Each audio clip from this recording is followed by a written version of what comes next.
Welcome to the Blackford Sports Network, home of the Blackford Bruins. Thank you for tuning in today. We welcome you to enjoy the broadcast of the Bruins, but ask that you please come to the games to support them. Please enjoy the broadcast and make sure to check out our sponsors, because without them, none of this would be possible. All right, welcome to Blackford Sports Network, home of the Blackford Bruins and Blackford Athletics. Today we are traveling all the way over to Fairmount, Indiana, where Madison-Grant Argyles are hosting the Bruins.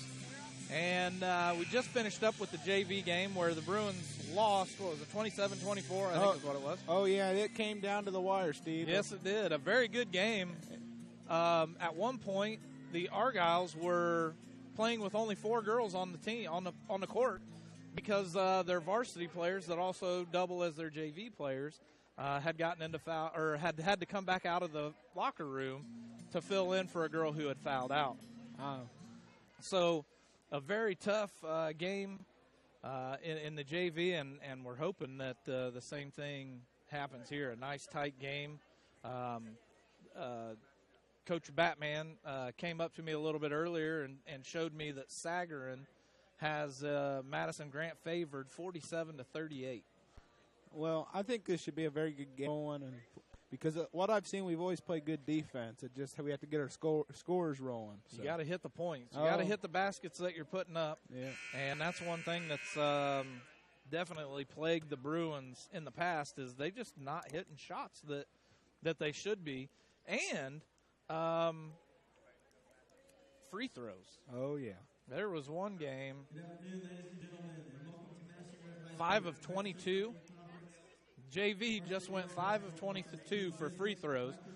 Coach Shipley was just giving me some sign language. It took me a minute to pick up on it, but the last varsity game that we broadcast, I want to say we were 3 for 13. So right now we're going to go to the national anthem.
All right, sorry about that. But, yeah, the Bruins are really struggling from the free throw line, let alone the field goal percentage that they have or the three-point percentage that they had.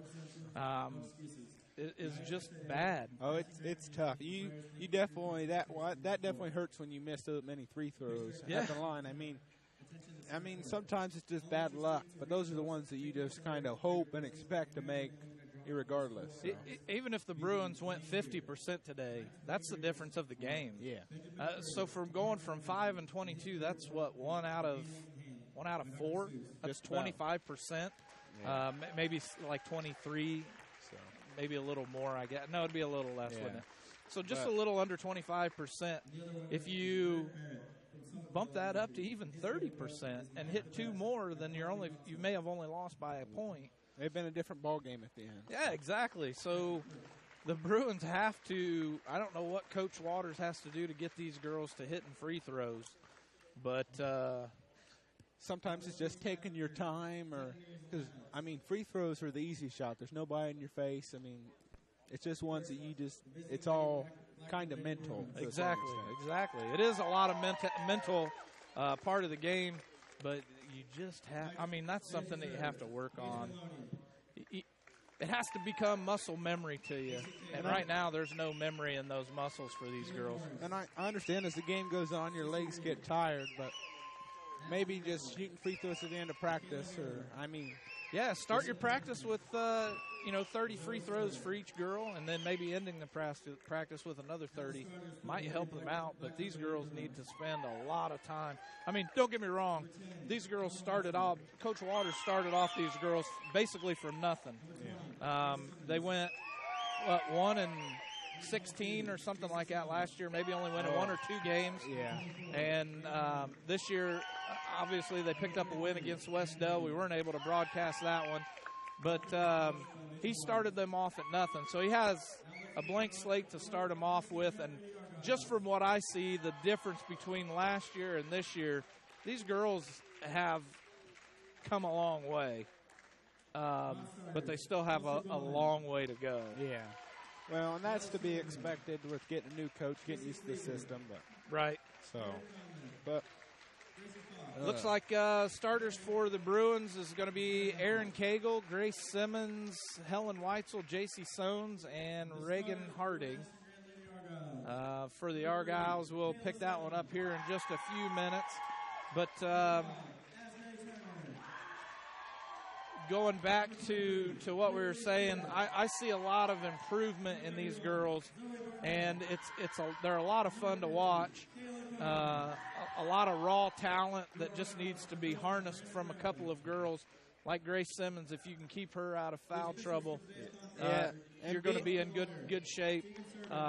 J.C. Sones, I like last year went from scoring basically a handful of points to this year being one of the leading scorers and not being afraid to drive that basket, and that's what I like to see as a fan. It makes a difference from being a freshman to a sophomore, but I look at giving her a year in Coach Waters' system. Next year it'll be a different, because the first year with a new coach is still a learning process. So. Right.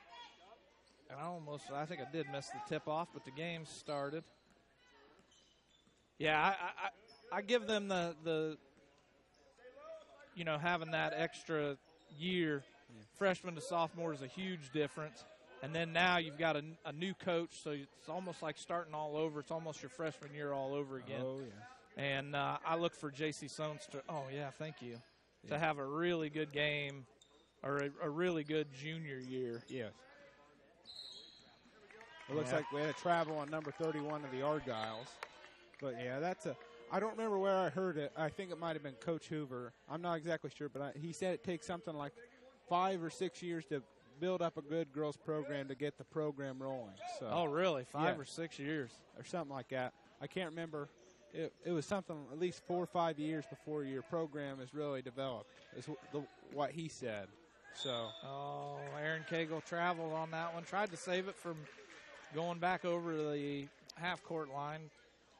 Yeah, it's not saying you couldn't win in those years, but they said in 5 to 7 years is when you expect them to kind of peak or start having a winning season. Yep. And then I'm sure the reason for that is building up your youth programs, your junior high programs. Yeah, because when you get girls playing that in like 7th and 8th grade, then they get used to it. So right, it makes a difference than learning something new, or especially seeing what the program is supposed to look like here in couple years, and then moving on from there. Right. So the future is hopefully going to be pretty exciting. I know we've got a really talented 8th grade group of girls coming up. And it helps when you get girls who can just score easily. So hopefully a couple of those girls can come in and contribute a little bit. And there she is. Simmons for 2, driving into the lane. That's something that the Bruins have been missing in the previous years. They haven't had a girl that's been willing to go in and drive the lane. Well, another thing is going in the lane out of control. Yes. So that makes a difference, because when you get there, you have to finish. So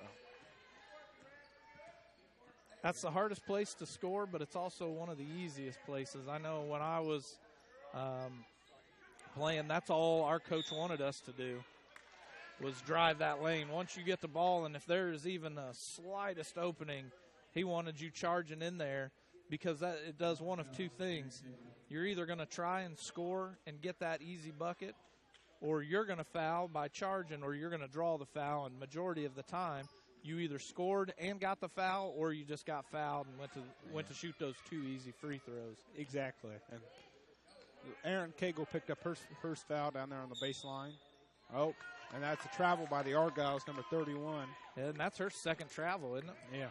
That's going to be a big thing we're going to have to look at. There's been a few turnovers early. We'll have to see if they settle in or what happens.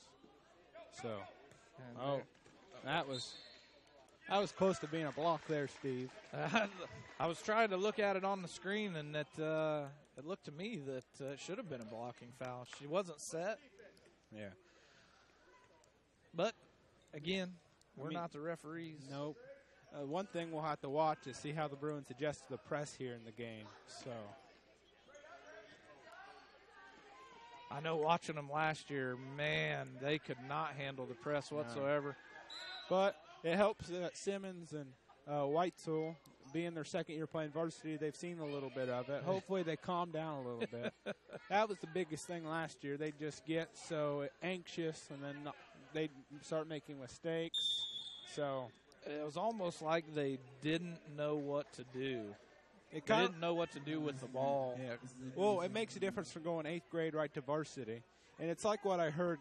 Sometimes it takes a year or two just for the game going down, and then finally for them to take advantage of it. That's what I used to always say. I've done a lot of baseball and softball coaching, and I always told the girls when I was coaching was, right now you're not seeing the game, you're just playing the game. Mm-hmm. And once you see the game's going to start slowing down for you.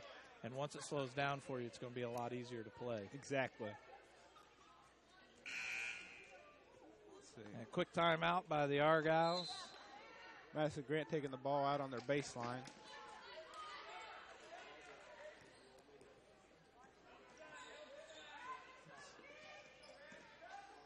Madison-Grant yet to hit a shot. Let's see if they can capitalize on this possession. We'll have to wait and see if they get a good look or not. Did you see how many before the broadcast we were talking about how many freshmen would have to play this game? Did you see how many were starting? Number 5 is, I believe, the only freshman starting for them, but they had 2 other freshmen who dressed. Number 5, Asmay Turner. Yep. So the only freshman on the court. Interesting. Let's see, yeah, because their other starters, they have two juniors, a senior, and a sophomore, and then 1 freshman starting. So they got a little bit of age variety. So interesting. Only 1 senior on the court. Ooh, what a! You don't see that kind of ball handling in a girls' game usually. No. Number 23, Blakely Stitt. Number 3 takes the ball to the top of the court trying to set up a play. We'll see what they run. Weitzel gets a hand on it. Yep. Takes it out of bounds. That's just heads-up defense. I mean, it wasn't a great pass to begin with, but take everything you can get at this point in the season.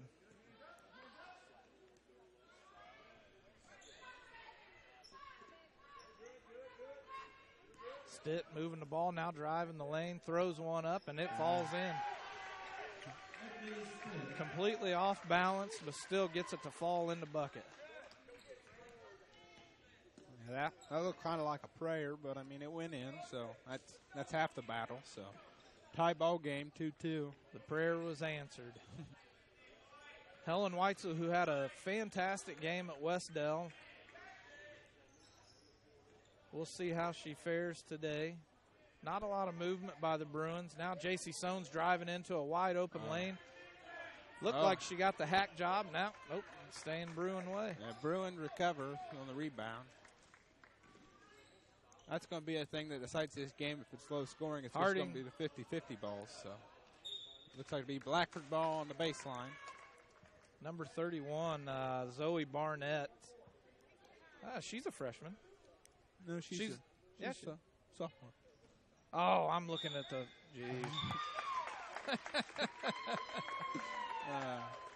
We got a foul on Grace Simmons. Simmons gets fouled. Did I miss some – oh, she hit it too, huh? Yeah, I get it. Simmons hit the 2, now going for the and 1. Shots up and that – ooh, in and out, no good. That's 4 for Simmons.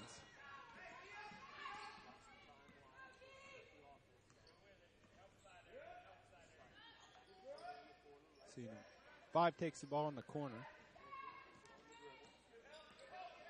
The freshman, Asme Turner. I was going to say number 3 in warm-ups looked to be their best shooter overall, but she's yet to get any shots up, so we'll see. Helen shutting down the baseline for Asme. Now gets it down low, off the glass, no good. Number 50 with the rebound, Kayla Comer. That's another thing. For some reason, I don't know, it doesn't seem like the girls are going all out for the rebounds. No, that's one thing that this group of girls has really struggled with is rebounding. Seems like they're just watching to see where it goes. The shot by number 3 misses. But Madison-Grant is fighting hard down there for the rebounds. Yes, they are. And rebounds are another. That could be the difference of the game. So Aaron Cagle coming out, Michaela Harold coming in, and number 44, Gracie Fox, is coming in for the Argyle. Stitt. Yeah. She's another freshman, number 44. Yep. So I had the pleasure of coaching Gracie Fox in one tournament in softball quite a few years ago. Definitely a good athlete, and I've seen our junior high Bruins playing, and she was a difference maker in the game. I can tell you that. It definitely helps that she's got a little height on her too. I mean, and she is the tallest girl on the team, if I remember reading right, 5'11". No, you got the Comer out there who's 6 foot tall. Number. Oh 50. yeah, I missed that one, didn't I? So yeah, they got a little bit of height on us. I was going to say, I believe our tallest player out there right now is Reagan Harding, who's 5'10". So. All right, I missed that call. Did you? I didn't. Somehow it's Bruin ball. I believe it was 3 seconds, or they didn't pass it in time. So. Might be. Now, again, the Argyles with the full court press. That was a nice move by J.C. Sones. Sones gets it across the midcourt line, and now Simmons is going to stand at the top, call the play. Ball in the hand of Helen Weitzel.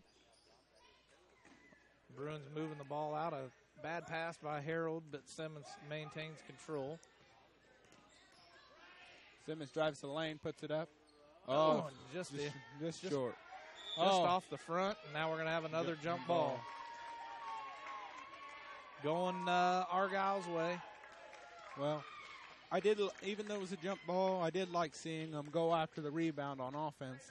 I wish they would transfer that to the defensive side of the ball. You and me both. But number 3 has the ball out on the outside, trying to set up a play, but doesn't look like they're getting into it. One thing I've noticed is the Argyles have girls that are moving down in the paint all the time on their offense. Oh, they're getting a lot of good inside looks today, Steve. That's the one thing. They're trying to work it inside, which if they start hitting, it's going to be a different ball game. So right. Oh, J.C. Sones takes a shot. In and out. Those ones are just tough. And Madison-Grant had 2 girls fighting over the ball, the Comer and Fox. And now the freshman dribbling the ball to the top of the key for the Argyles. Working the ball around is Madison-Grant. They just threw the ball away. Blackford pushing it up in transition. We'll see if anything. Looks like they're going to pull the ball up. Helen Weitzel for 3. That's short. Harding looked like she was going to be in there for the rebound, but wasn't able to bring it down. I don't know if she's expecting the shot to be so short or what. Kind of surprised her. Yeah, you usually don't have shots that are. It almost looked like the other day in the boys' game. It just, with Luke Brown, just surprises people with the passes, so she wasn't quite expecting on that one.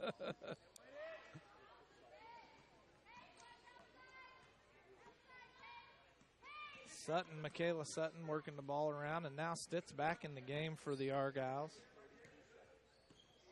Asme Turner has yet to come out of the game, the freshman for the Argyles. Argyle's trying to work the ball inside. Number 3 gets it on the block. She's double teamed. And a 3-second violation.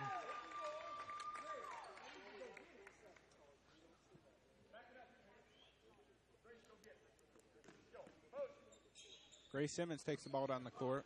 They're trying to trap in the corners, but she gets around it. Pass to Oh, a J.C. nice Sones. pass. Wide open layup for J.C. Sones.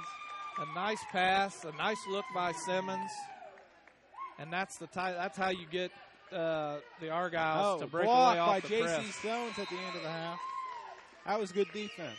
And with that, we're going to go to some short commercials, and we'll be right back. Are you suffering from neck, back, or joint pain? Clear Choice Chiropractic can help. From neck pain, migraines, stress, or a colicky baby, Clear Choice Chiropractic has the tools necessary to help you live pain-free. Call Dr. Malia Robertson today at 765-329-5044 and schedule an appointment. Don't live another day in pain. Call now, 765-329-5044. Are you looking for a used car at an affordable price? Call Dave's Car Corner. They sell the nicest used cars on the market, and you just can't beat the friendly service that Dave Montgomery provides. Stop in and see him today at 1225 North Walnut Street in Hartford City, or give him a call at 765-348-5770. Foundation Building Material is your building materials supplier for all your building materials needs, from drywall, steel studs, to Armstrong ceiling tile and insulation. Foundation Building Material is founded on principle and built on purpose. Contact Aaron Farrell today at 260-472-2181. All righty, getting started the second quarter. Reagan gets, block shot. Madison-Grant gets the rebound, pushing it up the court. Double dribble by number 3, Michaela Sutton. I don't know how many turnovers that is for the Argyles, but that's really going to be a difference in the game if they can't get this figured out. Yeah, you can't keep turning the ball over. But I also noticed they're not really pressing much. Now just a half court. Simmons looked like she was almost ready to travel there, but able to get the ball away. Turnover by number 3, Paige Maloney. Argyles run up a transition. Number 44. Michaela Harold able to tip the ball away and keep the easy bucket out. That's the one thing I've been impressed. The Bruins have been playing pretty solid defense on Madison-Grant so far. A drive by Turner, and she's going to pitch it away. That's another turnover for the Argyles. That's got to be at least 4 or 5 already in this game, and that's 4 or 5 possessions where they could have had a decent shot. So it's. And Harding comes out, and Cagle comes back in.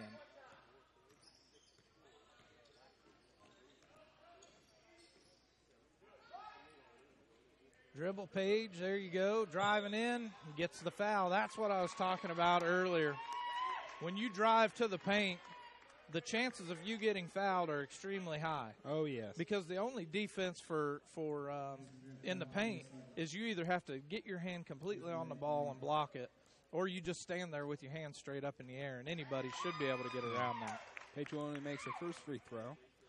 Yeah, that's another thing. You just need – a lot of times teams would have sent you to the line and make you earn them. So Maloney hits them both. 2 for 2 with free throws in this game.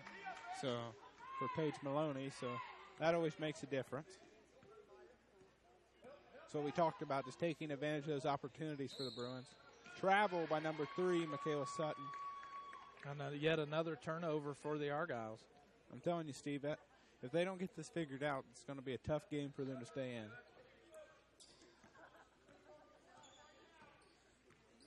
And again, I noticed that after the Bruins beat their press in the last quarter, that now they're not. And Maloney's going to pick up a travel. They're just not pressing as much as they were.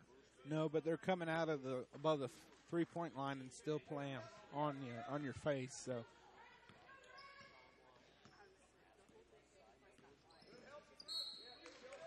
Legal screen, I believe, on number 31 of the Argyles. And yet another possession going the Bruins' way tonight. And I have not changed the period yet. I'm horrible with the with the software. Oh, that looked like a travel to me by Paige Maloney, but now Harold's shooting up a shot way off the top of the rim. No good, and a jump ball. Argyle ball on their baseline. Number 5, Turner bringing the ball up the court. Oh, that was a nice move by Turner getting in the lane. Number 3 has the ball on the block. Oh, she loses it. Paige Maloney comes up with it. Another jump ball. And this is not the junior varsity game, as the banner suggests. Sorry. I'm telling you. It's just been one of those days, guys. I'm horrible. Anybody who's listened to me long enough knows that that I am no good at any of that stuff. I will mess it up every time. Forget to start something, forget to finish something. Maloney for 3, just off the front of the rim, no good. Argyle's pushing up in transition. Oh, foul. I believe it's going to be on number 33, Cagle. Oh, it's actually on number 3, Paige Maloney. Her first. Blackford second. Again, I was looking at the screen on the computer and saw. I thought it was on Maloney too, because she came in out of nowhere. Yeah. And the first shot is no good. Not the kind of fouls that you want to pick up, though. No, but at least send them to the line and make them earn them. Exactly, and so far they're only going to be able to earn 1, and they do. Timeout, Blackford. And with that, I'm going to go ahead and play another. Are you looking for custom shirts for your organization, sports team, or just a fun shirt for vacation? Get a hold of Jordan Massey today on Facebook at Clothing as a Canvas. Contact Jordan with all of your special shirt designs and printing. His creations are amazing, and he even does special projects like the shoes Coach Waters is wearing tonight on the court. Contact Jordan now on Facebook at Clothing as a Canvas. I'm telling you, Steve, I think Jordan Massey, he's making some pretty cool shirts. Yes, he is. And your broadcast that you and Cody Krause did for the boys over in Bluffton, got so much support from one little post that I posted on Facebook. Mm-hmm. I think at least your mom saw it. I'm not sure if you did. I did. But Jordan is wanting to make a shirt design and put that hashtag of zat boom wee or boom e on a shirt, and I would be the first one in line if Jordan does that. It's just, I'm telling you what, I think every year so far since he started last year, he's just had the top shirt out there. Don't get me wrong, the Boosters put out a couple decent shirts, but his Hoover shirt. Oh, that was a hot one, and now his Fear is a Liar shirt. Another hot one, and you just can't. I'm telling you can't beat him. No. And he was telling me, we had him on for our last boys game, and he was telling me that his shirt designs that he has now is he's wanting to make shirts for the school and have the school promote them, and give the school a lot of the profits that he makes off of them. 2-pointer nice by 2 Paige points Maloney. by Maloney. But yeah, I'm telling you, he does a lot of cool work, and he's done this for a while because I think he started his own making his shirts, and then just got with the Bruins taking off last year, saw an opportunity, and I really like him. So. Yeah, Argyle ball. A turnover by the Bruins. But yeah, I'm a huge Jordan Massey fan, and if you look at the shoes that Coach Waters is wearing tonight, he hand painted that. I know, and I was going to say, it's definitely a talent that he has a skill, that's for sure. And steal by J.C. Sones, taking the ball up in transition, taking it all the way to the basket, and Sones it's all the way. good. Coast to coast on that steal for J.C. Sones. And that's the way you got to take the ball to the basket strong like that. It makes a difference. And that's what I was talking about in the beginning. That's the one thing that the Bruins have always struggled with in the past is they want to sit outside and shoot those outside shots. The easiest bucket is the one that's the closest. Well, and today I don't think the Bruins have taken a single three, and all their points either come from the free throw line or right in the paint. So, and it's working for them, and hopefully they see that and they keep it up. So, easy rebound and points for number 31. Yeah, that's Barnett, Zoe Barnett. Helen Weitzel slowing things down here. And 2 shots for Sones. She got hacked on that one, but she did take the ball up strong. So that's all you. Again, that's what I went back to at the beginning of this broadcast saying was that's where you're going to get your easy shots. You got to take them. Well, and I've been impressed with JC this year. I mean, she's really stepped up with some of the injuries that have happened to a couple key starters on the varsity. And she's taken all advantage out of that. I mean, I don't think she was a starter at the beginning of the year, but to now, I mean, she takes the ball strong to the hoop, and that's where she gets most of her points. And that's been the difference maker in a lot of the games. And her second one is good.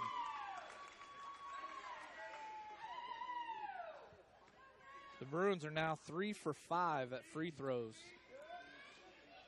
So maybe Coach Waters has been working on free throws with the Bruins. Easy shot for number 50, Comer. Comer, one of the taller girls on the court. She is the tallest girl on the court with standing 6 foot tall. Yeah, with Blackford's tall girls out. Sophie Winger with a broken leg.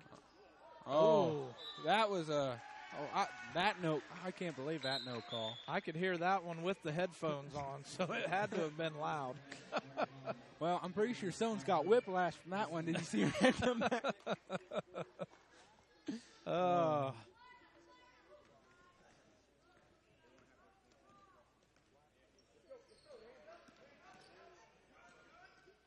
The Argyles moving the ball around. The one thing is they are establishing good ball movement on this possession. Let's see if they capitalize. Number 3 drives in the lane, passes number 31 for an easy shot, but she misses. Rebound goes to the Argyles. And the 6-footer gets it. No, and Reagan Harding bats it out. And jump ball again. Harding had that ball tipped out to Sones, and it bounced right off her. She wasn't ready for it to come to her. I was going to say, they had one good shot, but after that, it kind of looked like volleyball. They just took their time. They probably would have got a foul call and a bucket. So. And that number 50, Comer, is definitely going to give the Bruins fits down underneath. But the Bruins just have to do a better job of blocking out, boxing out, as we call it. Yeah. The biggest part about rebounds is you just have to want the ball. You don't have to be the tallest person out there just to put your butt into somebody and grab the ball. Exactly. So, Simmons taking the ball down the court. Passes it into Sones for an easy layup. Wide open layup for Sones. And that's 7 points for J.C. Sones.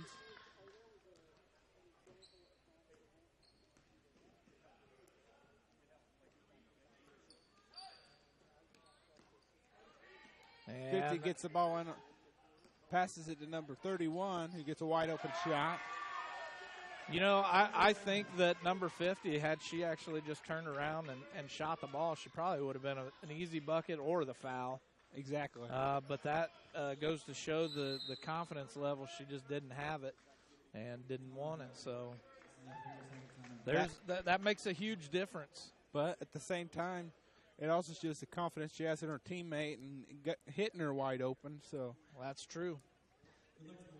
That's another thing that can open up with Madison-Grant having a good passing big down there. That opens up for three-pointers. And so. Yes, it does. A quick timeout by the Bruins. Coach Waters not necessarily liking what he was seeing out on the court. The Argyles are catching up, wanting to change things up to here just a little bit. Still sticking with the same. Nope, I'm sorry. He's got Cagle and Weitzel sitting on the bench, and now Morris checked in for the Bruins, and and Harold's in. So, but And Simmons gets the ball stripped from her. By Sutton, who's bringing the ball off the court. Trying to get him in a play. 44 has the ball. And there's Stitt driving the lane, and Sones just takes it right from her. Now Sones looking to go coast to coast, stops it. Oh!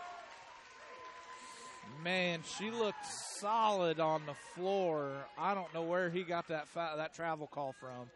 I don't know if he just saw another girl with the same color shoes sliding or what, but that looked like a pretty good jump stop to me, Steve. Yes, it was. 23 passes the ball into number 5. That's Turner, the freshman, and she takes it right up for an easy layup. Now the Argyle's within 2. That number 5 is just capitalized on a good having it down in the paint, using her height against, I believe it was Weitzel, or no, it wasn't Weitzel. Maybe probably Morris. Simmons driving in, gives it down to Harding. Harding has to pick it back out. Whoa! And Morris for 2. That looked good coming out of her hand, Steve, and it was.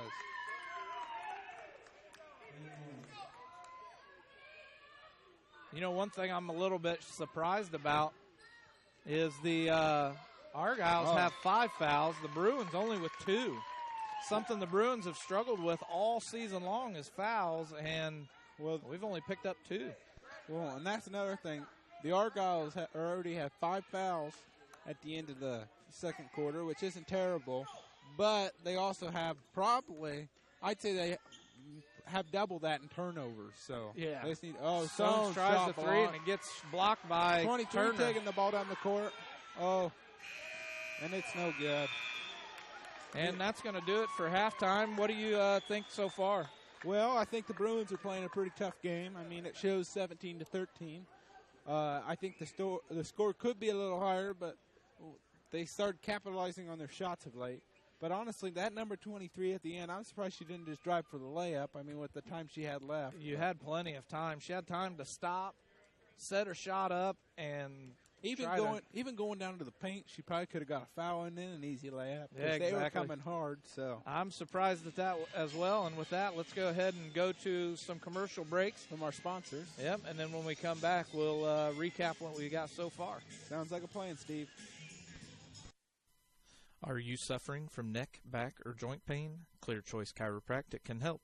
From neck pain, migraines, stress, or a colicky baby, Clear Choice Chiropractic has the tools necessary to help you live pain-free. Call Dr. Malia Robertson today at 765-329-5044 and schedule an appointment. Don't live another day in pain. Call now, 765-329-5044. Are you looking for a used car at an affordable price? Call Dave's Car Corner. They sell the nicest used cars on the market, and you just can't beat the friendly service that Dave Montgomery provides. Stop in and see him today at 1225 North Walnut Street in Hartford City, or give him a call at 765-348-5770. Foundation Building Material is your building materials supplier for all your building materials needs, from drywall, steel studs, to Armstrong ceiling tile and insulation. Foundation Building Material is founded on principle and built on purpose. Contact Aaron Farrell today at 260-472-2181. Are you looking for custom shirts for your organization, sports team, or just a fun shirt for vacation? Get a hold of Jordan Massey today on Facebook at Clothing as a Canvas. Contact Jordan with all of your special shirt designs and printing. His creations are amazing, and he even does special projects like the shoes Coach Waters is wearing tonight on the court. Contact Jordan now on Facebook at Clothing as a Canvas.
All right, we're back, Caleb. So I know we were talking a little bit over the halftime as I was eating some absolutely delicious, and I'm telling you what, those things were delicious.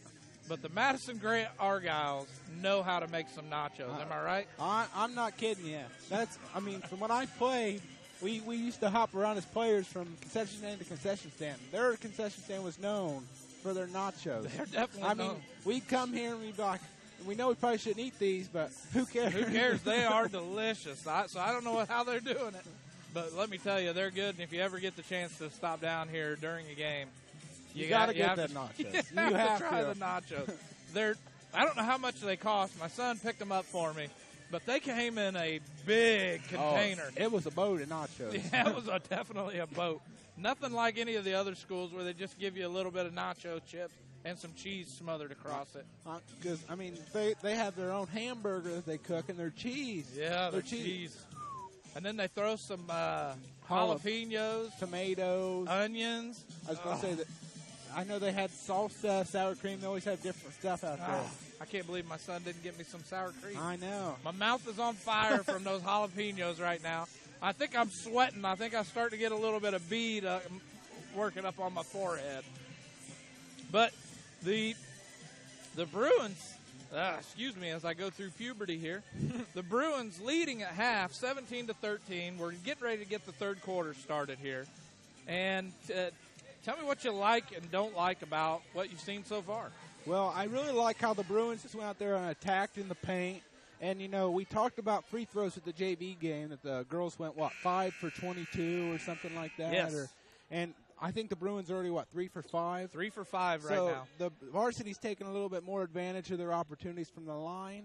But other than that, they're just taking just good shots out there. So, and they're passing the ball well. And another thing to watch is just Madison-Grant's turnovers. Now, the girls have a few, but Madison-Grant by far probably, I'd say they have 8 or 9 already in just the first half. So definitely the difference makers so far. What are some things that the girls need to work on? Well, as a whole, free throw shooting, you can always improve on that and work on it. But rebounding is the biggest thing that I've saw, from this game, last game. They just need to want the ball.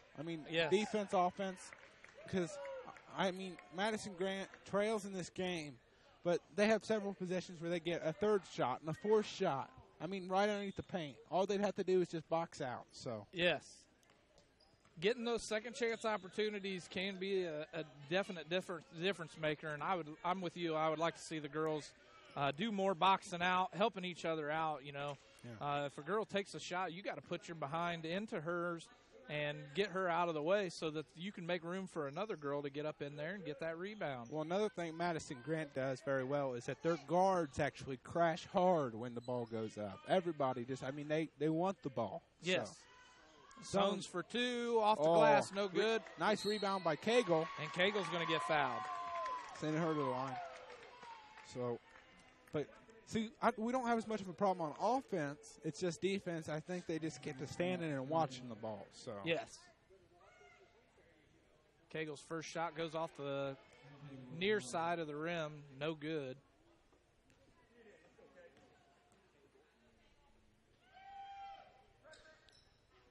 Cagle goes 0 for 2. Rebound by Reagan. Reagan wanted to go up for that one. Had she gone up for it, she'd probably be sitting at the free throw line right now. That was a questionable travel. She hadn't even pivoted, so, it is what it is. There's nothing we can do about it now. But. Again, that's the one thing with referees. I think that sometimes we forget. They're humans, too. They're human just like we are, and if you don't make mistakes in your life or make mistakes in anything you do, then you're unhuman. Yeah.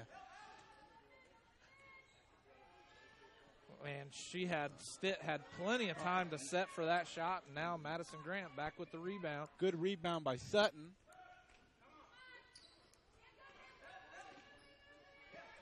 A nice block by Sones, and they're going to call a travel. Another turnover by the Argyles. That's a travel that you really can't avoid. She went to pass the ball and was taking her steps to get it out and thought that the ball was going to be out, but Sones just trapped it in her hands and kept it there, so that's a travel. Soane's just playing some grade A defense tonight. I mean, her long arms help her a little bit. Soane's for a long two, no good. And Soane's right back in there in the face of the Argyles. So Argyle's getting a transition. Oh, and one. Number 31 converts on the bucket and it's sent to the free throw line by Reagan.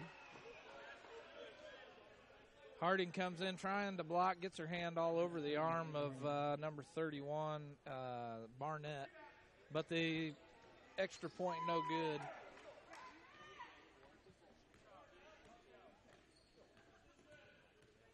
Now Simmons setting up a play, and she's going to get the ball stolen by number 23, taking up her layup and misses.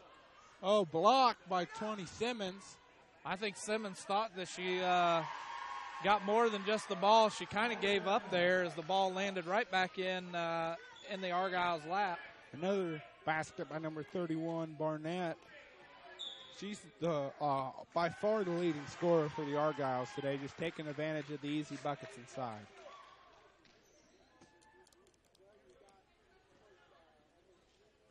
And here we are. The Bruins look like they're playing a little bit of some press defense.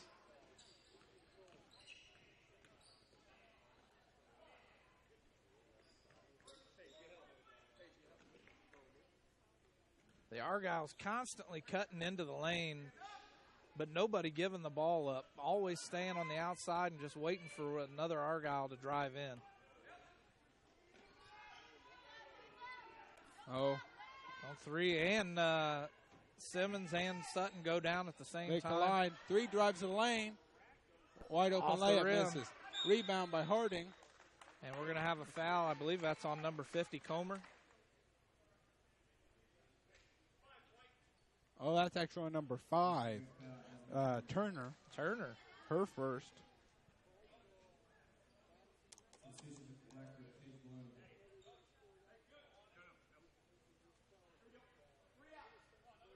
Not sure what maybe Coach Waters was wanting to call a timeout and then decided against it. I don't know there, Steve, but he's just trying to get his girls into the right play, so we'll see if they run what he wants to effectively. Because looks like Madison-Grant's playing a high press, so the back end is open. Maloney. Harding misses it. He gets the three. I was just getting ready to say that the Argyles have come back and tied the ball game, but now the Bruins back ahead by 3.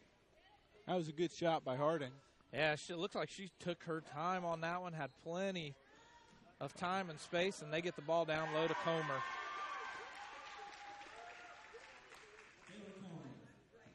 You just can't lose somebody under the basket like that. I don't know what happened, miscommunication or what, but. Simmons close to a travel there. Maloney drives in, and she's going to get fouled by Sutton again. Back to the line for 2 more. Was that on Sutton? I didn't see. Yep, that was on Sutton. Paige Maloney, I think, split them last time, went 1 for 1, so we'll see how she does this time. First one's up and off the left side of the rim. The Bruins, as we were just bragging on them for going 3 for 5, are now 3 for 8. And Maloney misses both of them. Now 3 for 9, shooting 30% from the free throw line as a team. That was one of the things that we said at the beginning of the game. They can't go that many. Got to hit at least one. At least go 50% every time you're up there. Comer misses an easy one. And I don't know, was that Cagle that got a tip on it to get it out to Harding? I think so. I think Cagle, nice bucket by Paige Maloney. Harding to Maloney. Harding with the assist on that one. I mean, the Bruins are just working it inside and taking good shots. And Comer still not able to hit those easy layups. Oh, foul on number 24, Reagan Harding. Just fighting for the ball down there, so. Not sure why that one wasn't called a jump ball. I don't know. I think it was probably the way that she just dove into her. She was kind of out of control going for it. Might have been, and now Conliffe and Fox into the game for the Argyles. Argyles working the ball around, trying to get the best shot inside, but two Bruins on number 33. And looks to be Argyle ball again, tipped out by the Bruins. And now, who is that? Cagel's going to come out, and Harold's coming in.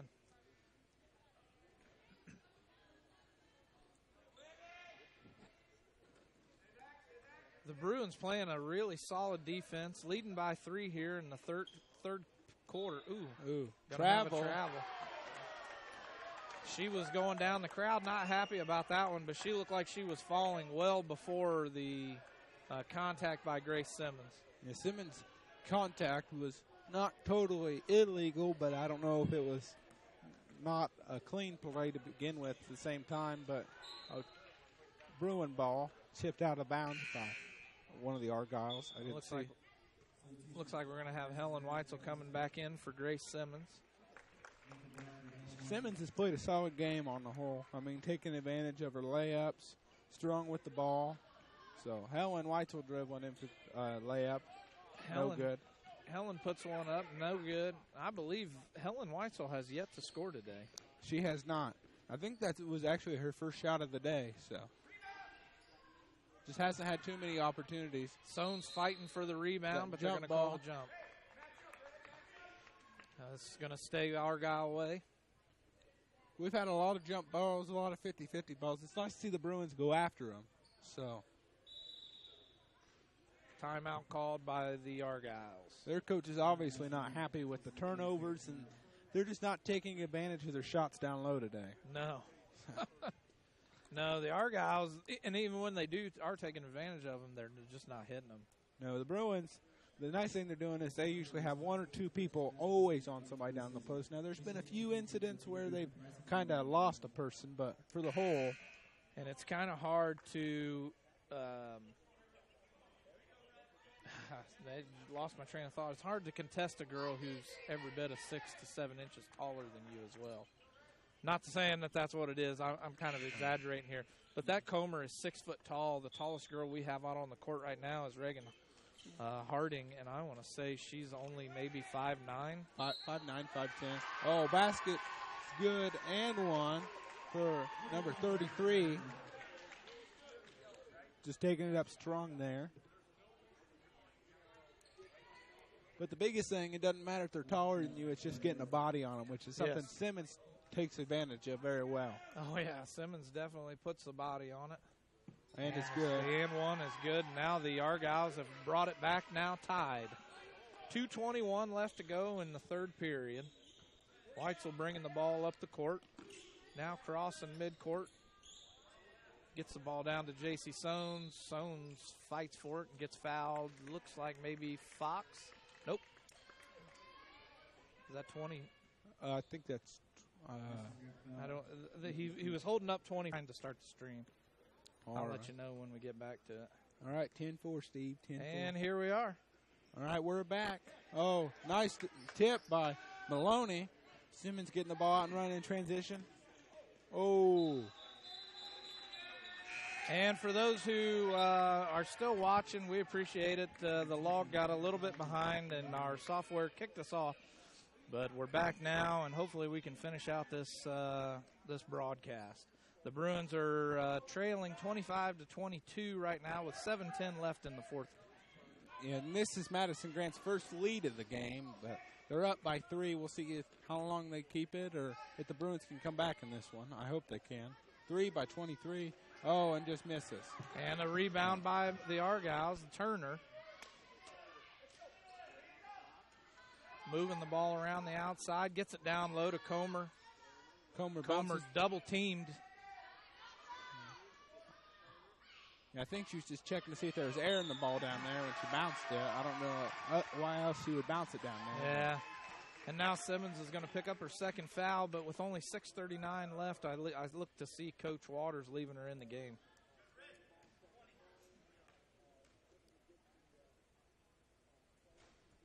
Coach Waters picking up. He missed. First shot's missed. Coach Waters picking up his clipboard, walking out to talk to the referee. Looks like he's might going to call a timeout after this second shot. Oh. You just don't want to do that, turn over the ball like that. I mean, you just have to grab it. So Yep. Jeez Louise. Argyle ball on the baseline. Working the ball into number 44. Ball gets tipped out of her hands. Who was that tipped that? Was that Cagle? I believe it was, yes. Cagle playing really solid. Glad to see her out here playing more varsity than in the past. I've always liked the way Cagle. Now another jump ball. I've always liked the way Cagle handles the ball. She's a very good player to bring the ball up the court. She knows how to look ahead and take her eyes off the floor and look for somebody who's open. Missed shot by the Argyles. Foul call on number 24. That's one thing. Erin Cagle does a very good job of seeing the whole floor when she's out there. Yes. So that makes a difference when you're just passing the ball or keeping your offense moving. So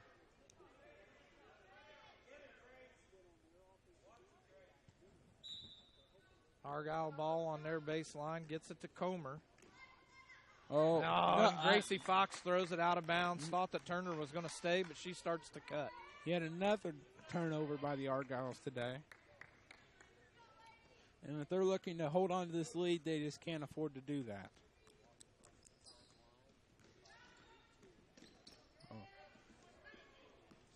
Soames has the ball at the top of the key, driving. Passes out to Reagan. Harding for three and way off. Oh, Cagle. Is Cagle going to pick up a foul on Yes, that she one, did. going for the ball? Yep, loose ball foul by Cagle. Her second. Cagle, yeah, I was going to say, didn't she just have one Yep, down on bad. the baseline, right? Yep, she did. That's my So bad. Cagle's second foul. It looks like Sissy Reed might be coming in with 6 minutes left to go in the fourth period. The Bruins still trailing, as you can see, 25-22, and Fox misses her first of two. Her first, On 1-1. Bruin ball bringing it over the half-court line is Simmons. Hands off to Soames. Stone's driving in a wide open lane Oh, and should get the blocking foul here, and she's going to be shooting two. I mean, we need Suns to take advantage of these two shots. I mean, it just help a little bit if we could narrow it to 1 point compared to three. The Bruins 3 for 9 on free throws so far in the game. Stone's first shot is No off good. the left side of the rim, no good. Reed is coming in. Cagle's going to have a seat. Erin Cagle was playing some pretty good defense out there today. Yes. So, I mean, but I look to Sissy Reed to be a pest on defense. She usually is when she's out there. Yes. Sissy Reed is a pest on defense, and the second one is good. I had to give that one to her, as the Reed family is some good friends of ours, so have to give her some trouble on every chance I get. And was that Blackford timeout? Yeah, Blackford timeout, I believe. And I know I'm behind. Oh, daggone it. The wrong one. I know I'm behind on my ads, so let me get some more ads out of the way here. Are you looking for custom shirts for your organization, sports team, or just a fun shirt for vacation? Get a hold of Jordan Massey today on Facebook at Clothing as a Canvas. Contact Jordan with all of your special shirt designs and printing. His creations are amazing, and he even does special projects like the shoes Coach Waters is wearing tonight on the court. Contact Jordan now on Facebook at Clothing as a Canvas.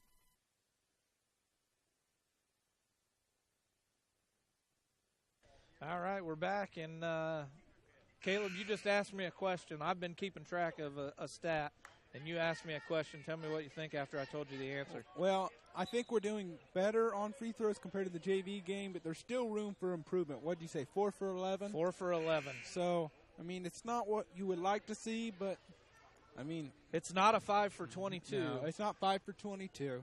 But it's we're not quite to that 50% mark. But if you take, and if we would have only shot 25% from the free throw line, it'd be a huge difference. Right now we're trailing by 2.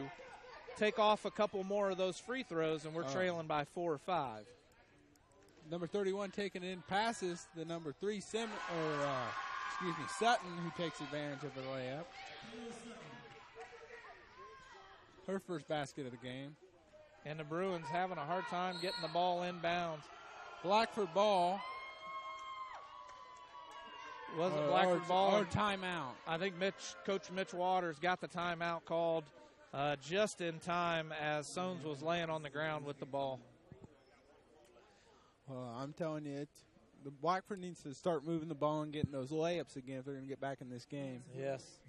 They need to open up that the paint again. Oh, yes. And if they can open up the paint, then there should be no reason why we can't catch up with 5:31 left in the fourth. I mean, it just kind of stinks when you control a ball game for 3 quarters to lose the lead in the fourth quarter. So absolutely. They just need to finish strong, and we'll see how they do out here. And expecting the Argyles to do a lot more of that press defense that they started at the beginning of this period.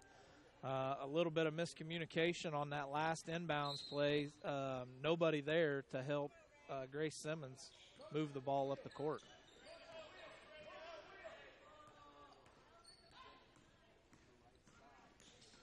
Simmons drives in, misses off the glass and rim, and no good. And there goes Turner, the freshman, driving it all the way in. Oh, and misses an easy one. And that is Sissy Reed with her first foul in the varsity game. She got her money's worth on that foul. And that puts Madison-Grant in the bonus as Barnett misses her first free throw.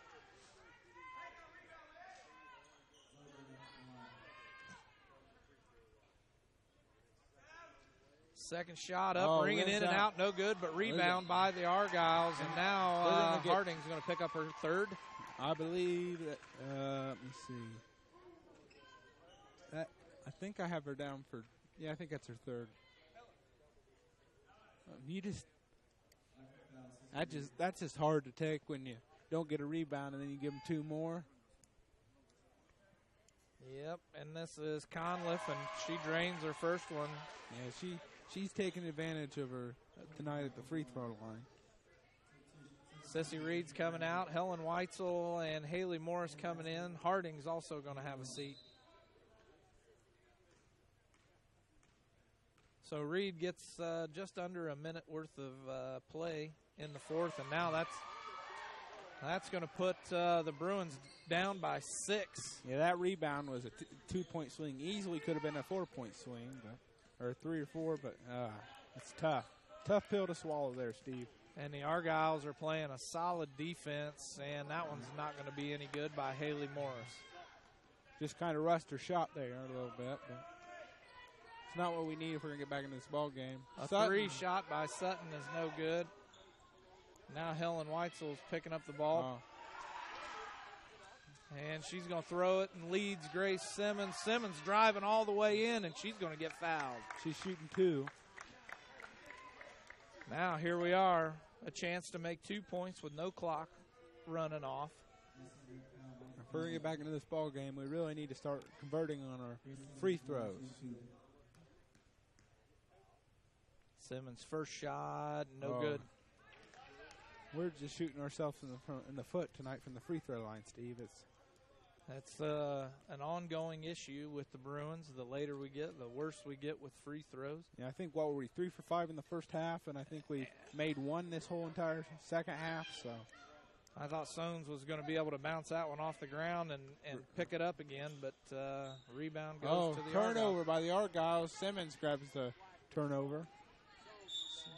Soanes' basket is good. And 1. And the foul. That's what we need from J.C. Soanes if we're going to get back into it. A chance for a 3-point play as Gracie Fox and Comer both come back into the game. Conliffe and Barnett take a seat.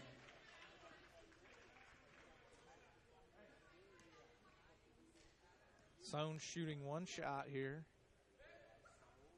The extra point is good.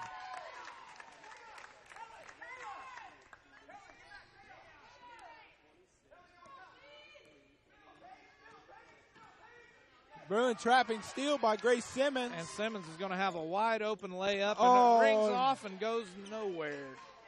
Gee.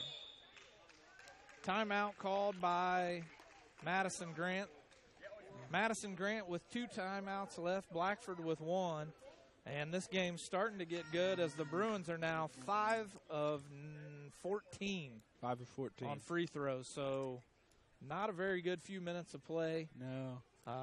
But we're back within 3. We're back. And the Bruins have a chance to tie. It's a one-possession ball game, Steve. Yep. I mean, I think we've shot 1 3 for the day and made it. But, I mean, we really haven't had very many good looks from out there. No, not really from the three-point lane. But the lane is open, and Madison-Grant is not afraid to foul. And they've shown that throughout the game. Yeah, they're going to make you earn them from the line, which we haven't done very well to us of today, but we need to start taking advantage of it as of late if we're going to look to win this game. Yes, and now both teams in bonus. The Argyles are 1 foul away from being in double bonus. Or putting the Bruins, they're 1 foul away from being in double bonus themselves. Yeah, the Bruins kind of need to stay away from the fouls because late in the game you'd rather have them shooting 1-and-1s than having 2 shots. So. Right. And the Argyles get the ball.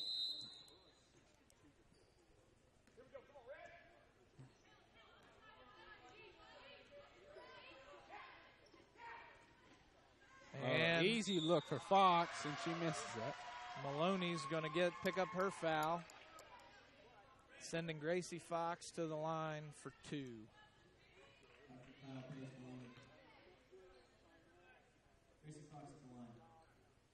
I want to say the last time Fox was at the line, she nailed both of them, misses her first. Yeah. And Coach Waters telling the girls exactly what you've been saying the whole game is they have to rebound right here.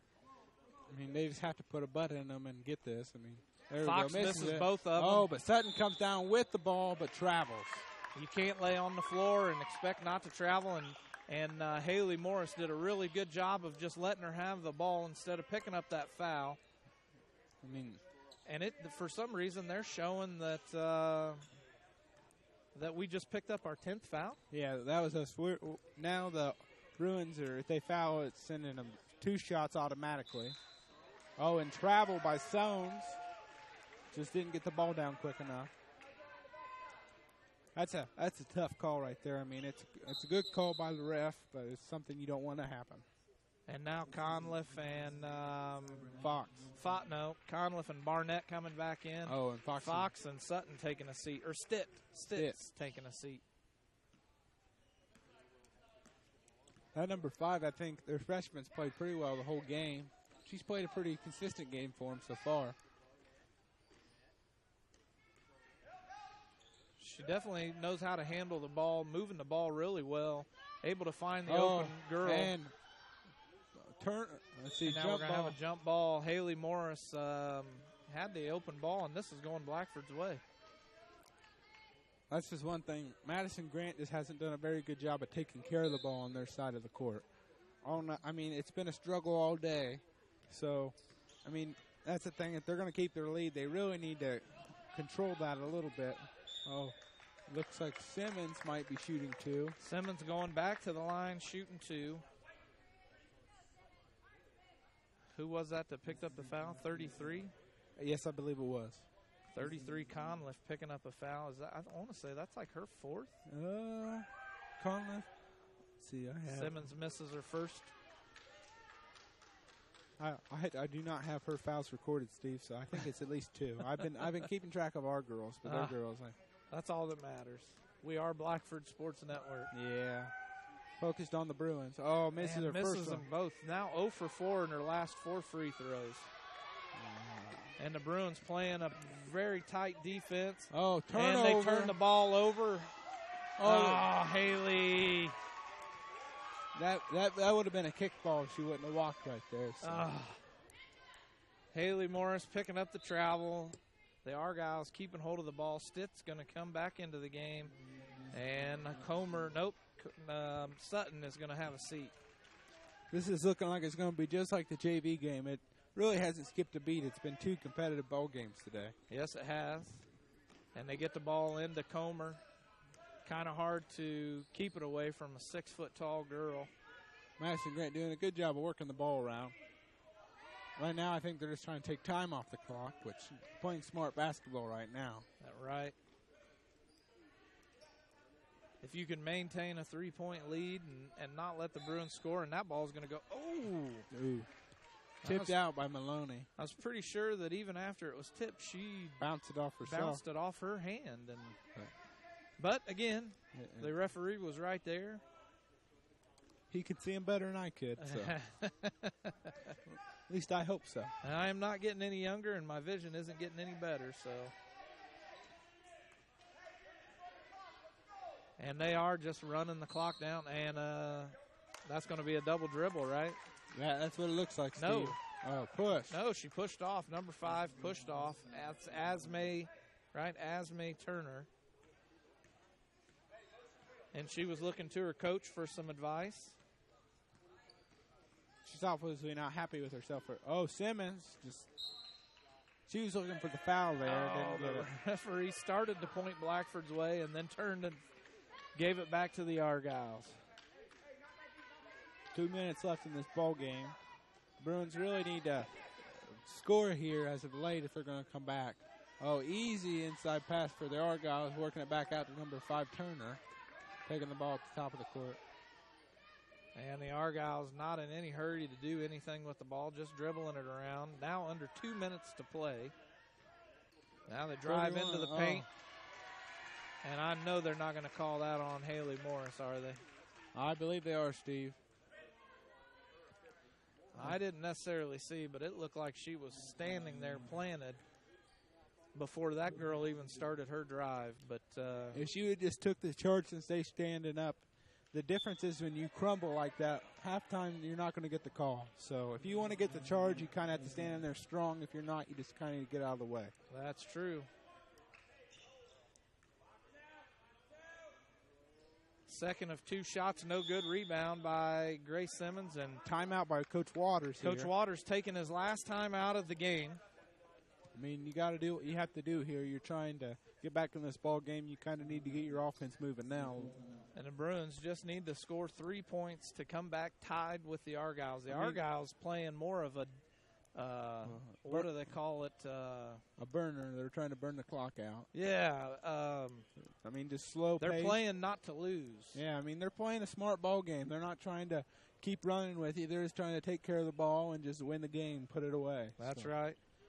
And it might work for them, but we hope it doesn't. The Bruins need to get 2 in a row here and get some confidence. Yeah, if the Bruins don't take advantage of their opportunities, it's going to, I mean, the clock's just going to run out because that's what the Argyles aren't looking to score with this run. No, they're not. So. Once they got the lead, you could tell that they started playing a completely different style of ball game. Yeah, you can see a difference. I don't think they turned the ball over in the last couple of minutes. They're just taking care of the ball. Yep. So that made a difference as well. If they go out there and they take care of the ball and the Bruins just continue to struggle on the offensive side of the ball, it's gonna be a tough game for them to come back in. And here we go, under 1:40 to play.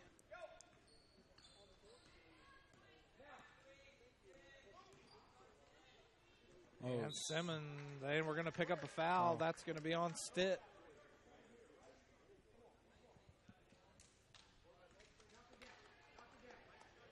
Stitt picking up a foul, and of course that's going to send Grace Simmons to the line, shooting 1-and-1. One more foul by the Argyles, and the Bruins are going to be shooting in double bonus. It looks like they are going to call that a shot. Nope, they are in double bonus now. Yep. The scorekeepers here for the Argyles, not real sure, and Simmons now 0 for 5 in her last 5. That's just tough. You just have to finish these, especially if you want to get back in this ball game. And she finally hits one, brings the Bruins now within 2. And a 5-second call now. Another careless. I mean, a turnover you just don't want to happen for the Argyles. Yep. And now the Argyles going to try to do the same thing to the Bruins. Yeah, the Argyles are giving the Bruins every single chance that they can, not wanting to, but they are.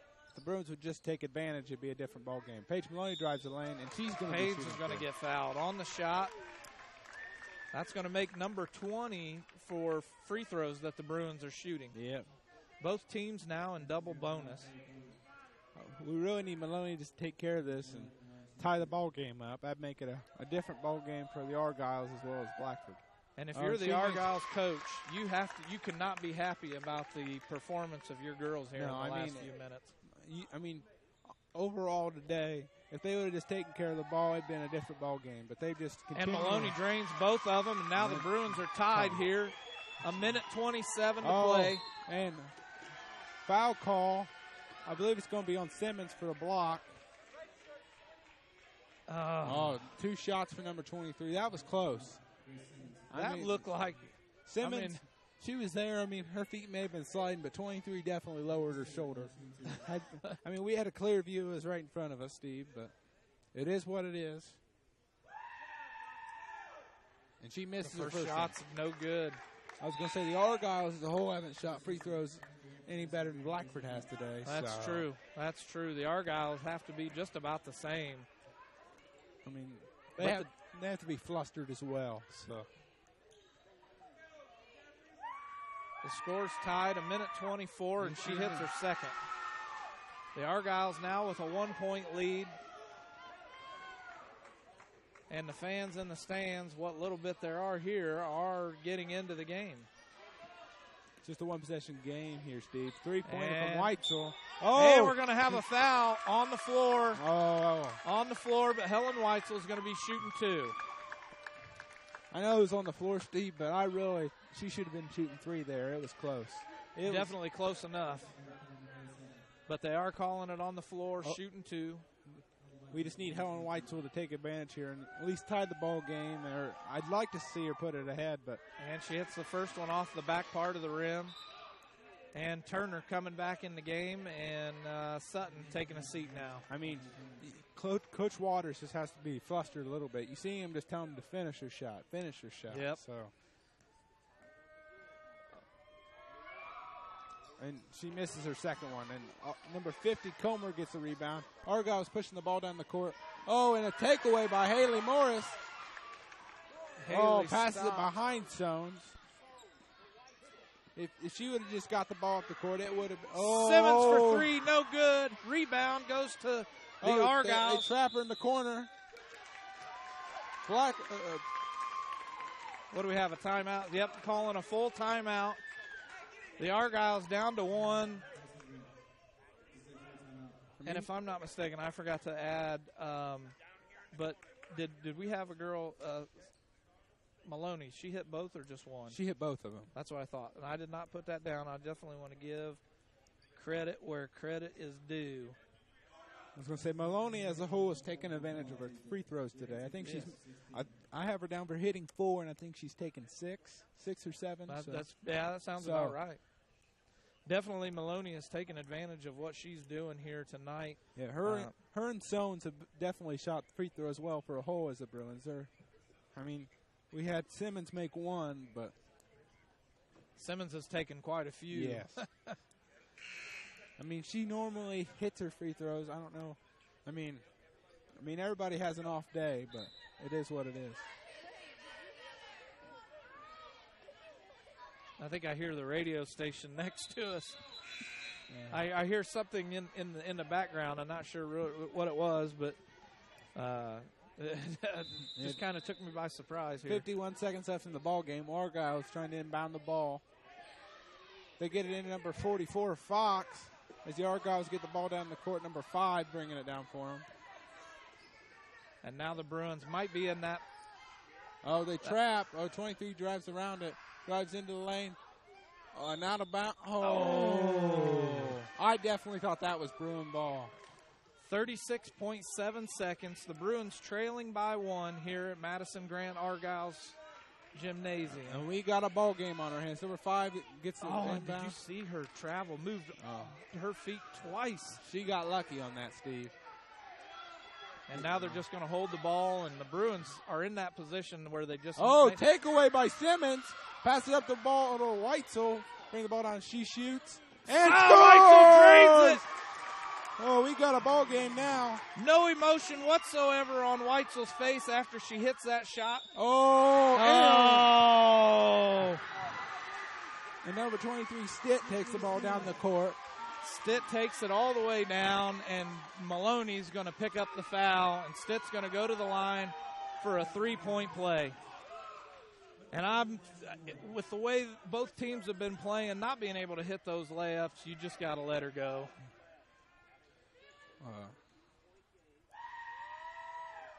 Stitt misses. No good. Rebound by the Bruins. Simmons pushing the ball up the court. 8 seconds left. Oh, she loses it, takes it up. Oh, and Simmons is going to get fouled. Oh, with 4.2 seconds left in the game, this could determine the game right here, Steve. And Simmons not been real solid from the free throw line today. So, Simmons, if you're going to I don't even know what to say. This is what a game.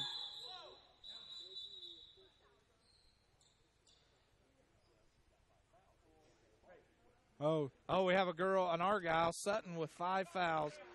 So she has to come out of the game. I'm glad the refs caught that because she almost went unnoticed right there. A good job by the scorekeepers here working together. Let's hope that doesn't ice Simmons because she looked like she thought she was going to make that one. But Simmons' first shot is no good. And we just need her to make this second one to give us a chance to either win the game or take it to overtime. You only need to make one. Simmons relaxing here, taking a breath. Second shot is up, and it rings in and out. No good, and that ball's going to go out. No way! There's 5 white girls, 5 white players in front of the one Bruin, and they call it out on the Bruins. What a bad call. I don't know. In a close game. But Coach Waters still here giving them some encouragement, saying, hey, this isn't over yet. There's still 4.2 left. And that's the one thing I like about Coach Waters. He never gives up on a game. I mean, he never quits coaching, and he always tries to make the girls believe that there's a chance. There's always a chance if there's if there's time on the clock and there's breath in your lungs. There's always a chance. So what a game, man! So far, this is even tighter than the JV game. But the JV game came down to this very same thing. I mean, with 4.2 seconds left, the Bruins have to either foul quick just to give themselves a chance to even come back in this game. Yeah, and even if you foul quick, it's still a one-possession game. Still a one-possession game. So, and here we go. Yeah, but as a whole, you probably don't want to foul number 31, who's taking advantage of her free throws. She's bringing the ball in. Oh, number 23 falls down. Step. We haven't even started yet. Yeah. And there's some. I mean, this game is going to be tight. They're trying to move. They get the ball into number 5. Quick foul by Paige Maloney. I mean, you have to. And only less than a second, or less than 2 seconds left in the game. You really want number 5 to miss both of these, but at least miss one would be ideal, but we'll have to wait and see. Coach Waters with no timeouts left. Madison-Grant still has 1 timeout left, but I don't look for them to take it here. Neither do I. Let's see what she does. The shot's up. Oh, and she makes the first one. Still a one-possession game, only down by 2. And Coach Waters talking to Aaron Cagle, and he's going to bring Aaron Cagle into the game for Haley Morris. But the thing is, the Bruins have to get the rebound if she misses it here. They have to. And if you're Turner, you probably want to miss she misses on purpose. Again. Oh, Cagle has the ball. Simmons throws up a front. And that one's not even close. A tight game by the Bruins here. We're going to get to some of our sponsors. We'll come back with some post-game talk, as you will, and recap here. All right, Steve. Sounds like a plan. Oh, daggone it. Are you suffering from neck, back, or joint pain? Clear Choice Chiropractic can help. From neck pain, migraines, stress, or a colicky baby, Clear Choice Chiropractic has the tools necessary to help you live pain-free. Call Dr. Malia Robertson today at 765-329-5044 and schedule an appointment. Don't live another day in pain. Call now, 765-329-5044. Are you looking for a used car at an affordable price? Call Dave's Car Corner. They sell the nicest used cars on the market, and you just can't beat the friendly service that Dave Montgomery provides. Stop in and see him today at 1225 North Walnut Street in Hartford City, or give him a call at 765-348-5770. Foundation Building Material is your building materials supplier for all your building materials needs, from drywall, steel studs, to Armstrong ceiling tile and insulation. Foundation Building Material is founded on principle and built on purpose. Contact Aaron Farrell today at 260-472-2181. Are you looking for custom shirts for your organization, sports team, or just a fun shirt for vacation? Get a hold of Jordan Massey today on Facebook at Clothing as a Canvas. Contact Jordan with all of your special shirt designs and printing. His creations are amazing, and he even does special projects like the shoes Coach Waters is wearing tonight on the court. Contact Jordan now on Facebook at Clothing as a Canvas. All right, we're back, Caleb, and a crazy ending to the game. The Bruins lead for 3 of the 4 quarters, but can't hold on to it in the fourth. Getting into foul trouble, both teams did. Free throws again, the Achilles for the Bruins. Oh, it was a tough game. I mean, for both the JV and the varsity, they just struggled from the line. In the first half, you saw them take advantage of their opportunities, but as of late, they just let it slip through their fingers. Yep. I mean, neither team shot free throws well, but just at the end of the day, Madison-Grant Madison-Grant did do what it took to pull out the win. And the one stat that I've been keeping all day, you've been keeping all the others, is free throws. The Bruins go 8 for 24 down the stretch. Of course, you know, when we started, they were 4 for 9? 3 for 5 in the first half. 3 for 5 in the first half, and it just kind of fell apart after the third. Yeah, it was a tough way to lose the game. I mean, they were in it till the end, but yeah, you definitely want to go to the end of the game at least with a chance. Yeah, and they did keep themselves in the ball game as it went along. Yep, and one thing that some people may not know about you is you were part of that Bruin boys basketball team that went 1 for 70. Oh, yeah, 1 for 69 and 1 for 69. Yeah, I mean, it's tough losing all these games. It's definitely, you have to keep your mind in it. I know that was the biggest thing with us, is just it's kind of hard to go in and lose and lose and lose. You kind of have to try and play for not only the community but your teammates as a whole. Try and play for the person next to you. That's right. You have to play for the guy standing next to you, because if you're not playing for him, the community's not going to stand up for you either. So I know it was hard sitting in the stands and watching you guys lose that many games, but it was a lot of fun to watch you guys turn it around last year and start pulling out some victories as well. And that's the thing. I give the girls a couple of years before the program starts to turn around, but that's the one thing I've noticed is it was tough seeing that group who are now seniors this year. I mean, they struggled, those couple of years because they had a few players who played considerable minutes. Right. But seeing their progression from then to now, I mean, it is unreal what they've went through and what they are now. They're definitely playing a different style of basketball, and I'll be honest with you, I did not like the style of basketball that they played last year under the previous coach. But since Coach Waters is coming in, I see a lot more aggression coming out of these girls. And I see exactly what I've always said and what I've tried to preach to my kids is the paint is where your points come from. And it's always nice to see when a team will drive the ball into the paint and try to score those points. Well, another thing is I feel like Coach Waters' offense as a whole gives them more of an opportunity to score.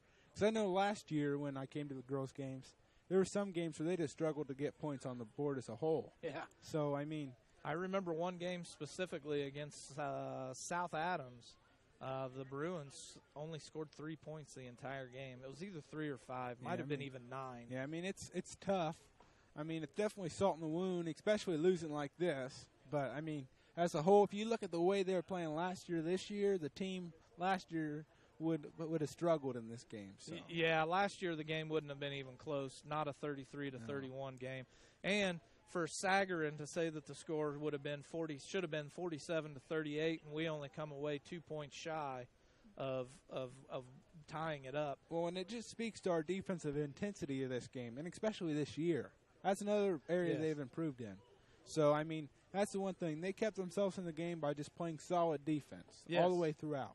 Last year, the girls struggled a lot with the press. Exactly. There was nothing that you could tell them or nothing that you could teach them that would help them with the press. This year, teams aren't pressing them as much because the Bruins don't hesitate to get around it. No, they seem a lot more prepared. Coach Waters has prepared them for the press because not only do they practice against it in practice, but they have their own presses, so that kind of helps too. When you run against it every day, it doesn't become as big of a deal when you've seen it. Exactly, and I know my daughter plays on JV. I talked last year with her about asking her some of the things that they do work on, and last year they did not work on the press. And last year it seemed like to me when the girls did play, they would go to a spot and then they would just stand there. And if the person that they were supposed to pass the ball, it was almost like they were playing basketball in steps. Well, you got to do step 1, then you got to do step 2, step 3, step 4. This year it's if step 2 isn't there, then I'm going to go to step 2A, and if step 2A is not there, well, I'm just going to drive the ball to the basket. Well, and another thing is, I know my sister's hurt right now, but earlier in the season in summer, she's just like having more fun playing this year as a whole, and I think that goes for all the girls. Yes. Because when you're having fun is when the game, it's worth it. It's not very much fun to come in and lose and then just not be any fun at all. I know that at least they're in the game this year, and they're actually starting to have fun again playing the game of basketball, and that's what's important. That's what it boils down to is having fun while you're playing. Because if you're not having fun, it's hard to come in. It's hard to put in those practices, those 2-a-days. I know the boys are doing, and I know you did as well. You come in the morning at 6:30 in the morning and do some shooting drills in the morning, and then you're right after school, sometimes till 8 o'clock at night because, you have to share the gym with the girls and other teams, wrestling and so on and so forth. And when you're losing and going through those 1-16 or 0-69s or whatever it was, it's hard to get up early in the morning. It's tough to do that, but it's worthwhile seeing the progress in the end. What difference it's made for all the kids there. And I know I've seen where they say the one player makes a difference, but I know Luke is good, but they wouldn't be the ball team if they didn't have Strobel or, because they put in the work, those other guys. And yes. I look to see the girls taking advantage of that next year and continually building players. I somewhat agree with the one person makes a difference because when you have a player like Luke Brown that comes in, it's the hard girls not. don't necessarily have a player like that yet, and it'd be nice if they did. But they have a good group of 8th graders that are coming up next year. And what that does is that one good player, when those other 10 guys see that one player and he's putting in, not only is he coming in at 6 o'clock in the morning and playing until the beginning of school, going to school, and then shooting around, from the time he's after school until practice starts. And then when practice is over, he's still out there shooting around. It gets those other players on the team going, wait a second here. If I want to see any playing time, I got to be better than that. Yeah. And so it pushes those other guys to get up to his level. And that's what the girls need right now is someone to come in and be that leader and say, look, I'm tired of you guys playing at this certain level down here. It's time to turn that level up to a 10, a 12, a 15, or whatever the case may be. Yeah. And that's one thing that the boys bring and that they always have. And that's the thing. My son has played baseball, and I've told this story 100 times. But we went, the team that we got associated with had went 0 for 15 the year before. Mm-hmm. And it just took one coach to come in and say, no longer are you an 0 and 15 team. You're a 15 and 0 team starting now. Mm-hmm. And once you change that mentality in a kid and they learn to be winners and not losers, then it starts showing out on the fields and out on the courts. And I never once expected either one of my kids to necessarily be great basketball players or softball or baseball or soccer or anything like that. But once you start with that mentality of I'm a winner and I'm not just from Blackford, I'm a winner. Yeah, that's the big thing is the Blackford, they have a lot of new coaches coming in. And I think Coach Waters is as good as any of them about getting his players to want to play for him. Because I feel like last year's coach kind of struggled with that at times because, the girls would go out there and play, but they weren't really involved, and you didn't have players who just wanted to put it all out for that coach on that certain night. Exactly. And it's like with, I know I'm not a big fan of the NBA, but if you look at the Spurs, Coach Popovich, he's a legend now is what most people consider. Yeah. But back in 1999, he almost got fired for a losing team, and then his players they heard about it, and they're like, we don't want to lose him. And then they won their first NBA championship that year because they just go, we have to go out there and win for Coach. Yes. So, I mean, that definitely helps. Coaching can definitely make the difference. We've seen that with the boys last year. Well, now we're seeing it with the girls. I mean, obviously, their record doesn't show the heart and intensity that they're playing out on the court. And you may not necessarily be able to see it on our broadcast, but if you're here in person and you can see it, you're seeing that maybe we don't necessarily have a leader on the team, but the team is a team. Yes. There's not just 5 individual girls out there anymore. They're actually playing together as a team. They're trying to move the ball around. They're trying to get the ball down low in the paint. And that's all you can ask. Yeah. Let the chips fall where they may. You give 110% and let the chips fall where they may. And these girls are doing that. I feel like they're giving everything they've got. Obviously, you know, we don't want the girls to get into foul trouble. They didn't today. I don't think we had anybody that was necessarily getting ready to get pulled from the game. I don't think we had it. Out. I think we may have had one person with 3 fouls, but that would have been the most. That's it. I mean, and usually we've got Grace Simmons with 2 fouls in the first period. Sometimes the first quarter. I mean, it's just. I mean, they went out and they played smart today. I mean, yes. I mean, they played smart, they played hard, and they played together. And it was great. It was great to watch, and they're a lot of fun to watch. And now we just got to start pulling out some wins. I really enjoyed watching them play at Westdale. Westdale was about the same caliber as Madison-Grant and as us. You know, now don't get me wrong, I enjoyed watching them play Yorktown, even though Yorktown gave us a whooping. Yeah, I mean, but if you look at that, I mean, yes, they got beat at all those games, but they still played together in those games. They weren't just, I mean, because some games last year were just hard to watch because they weren't playing together. No. They weren't. I mean, this year I haven't seen any of that. Last year it was a bunch of individual girls, and I watched a couple of the girls out on the court trying to. Last year we're speaking, trying to get some communication going, but it just wasn't working, and you could see the frustration on those girls' faces last year. And once you start getting frustrated, the other girls around you start getting frustrated, and then the team starts falling apart. There's no more team unit when you get frustrated like that. So and they're definitely sharing the ball better this year. They're not afraid to pass, but they're also making good passes. Yes. Yeah. So, I mean, there were a few opportunities where they could have got an easy bucket, but, I mean, compared to last year, they're improving. And I look at them just to continue climbing up in the right direction. Exactly. They're definitely doing a good job. They're going to be a lot of fun to watch later on down the stretch. Again, we're not expecting a whole lot out of them with Coach Waters in his first year, but I'm impressed so far. I'm enjoying watching them, even though they are losing.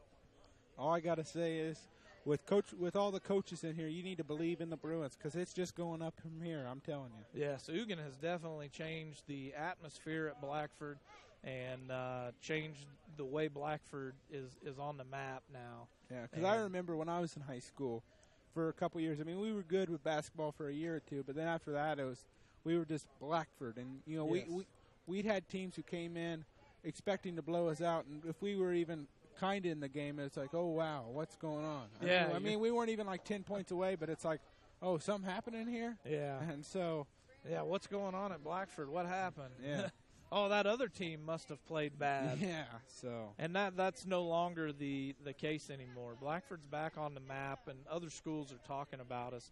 And with that, we're going to go ahead and we've got a little bit of travel before we get to the boys' games. Yeah, we're going to sign off here, but we'll talk to you at the boys' game. This is Caleb signing out for the day. You guys have a good one. Yep, and we'll see you at the boys' game starting at 6 o'clock, I think. I think that's a JV start time. Yeah, JV starts at 6. I usually run the camera for JV, and then... Yeah, if you guys want to get a seat, you kind of need to show up before the JV game starts. It's hard to get one. It's definitely getting full, and with that, we're going to get on out of here. All right, Steve, it's been fun. On behalf of the Blackford Sports Network, we would like to thank the athletic departments of both schools and thank you for watching this broadcast of the Blackford Bruins. Remember to see our sponsors and thank them for giving us the opportunity to broadcast live with you.